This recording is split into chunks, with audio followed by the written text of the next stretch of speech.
যেই শুনি একটা নিমন্ত্রণ বাড়ি পেয়েছি সেই রকম মনটা কীরকম একটা ভোজ খাবো একটা এক্সাইটমেন্ট কাজ করে না?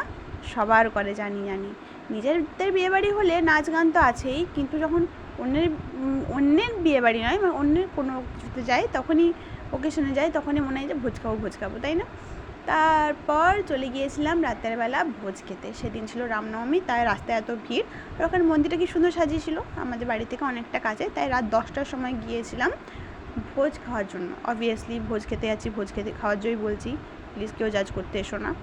যাই হোক, তারপর পৌঁছে গিয়েই একদম সবাই মিলে একসাথে হয়ে চলে গেলাম খাওয়ার উদ্দেশ্যে।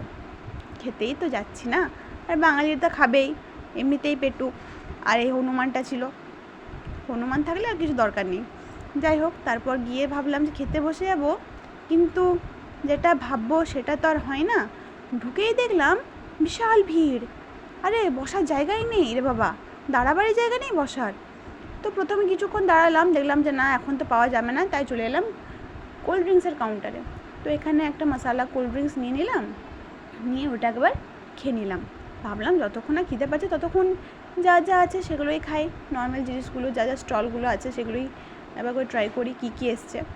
তারপর যখনই কোল্ড ড্রিঙ্কস খাওয়া হয়ে গেল, তারপর চলে গেলাম দই বড়ার কাউন্টারে। অ্যাভারেজ ছিল, খুব একটা যে ভালো ছিল সেটা নয়। আর এটা ছিল আমার একটা ফ্রেন্ড, স্কুল ফ্রেন্ড, খুব ছোটোবেলার বন্ধু। যাই হোক, তারপর ওর সাথে গল্প করলাম, তারপর চলে গেলাম ফুচকার কাছে।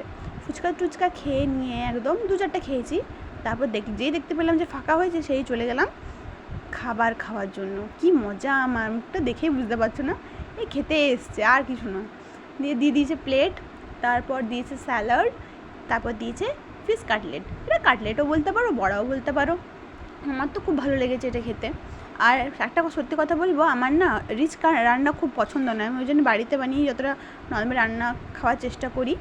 যাই হোক, এটা পরোটার মতো কি একটা ছিল জানি না। তারপর চিলি চিকেন, ডাল মাখানি, ফ্রাইড রাইস, এই যে মাটন কষা, এই কম্বোটার ব্যাপারে তো কিছু বলার দরকার নেই। আশা করি সবার পছন্দ, আশা করি কেন, সবারই খুব পছন্দ।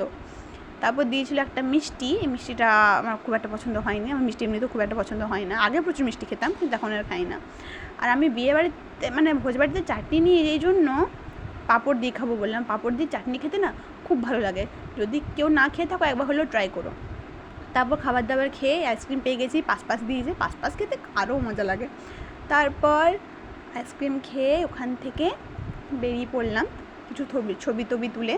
যখন ফ্যামিলির সবাই মিলে যায় না, তখন দেখবে একটা আরও আলাদা রকম মজা হয়। ওটা বন্ধুদের সঙ্গে গেলে একটা আলাদা মজা হয়, ফ্যামিলির সঙ্গে গেলে একটা আলাদা মজা হয়। আমি এখানে হাসছি কারণ আমাদের টোটোটা না অন্য একটা গলিতে নিয়ে চলে গিয়েছিলো, সেই জন্য। তো এই ছিল আমাদের ভিডিও, দেখা হবে পরে ভিডিওতে, টাটা বাই।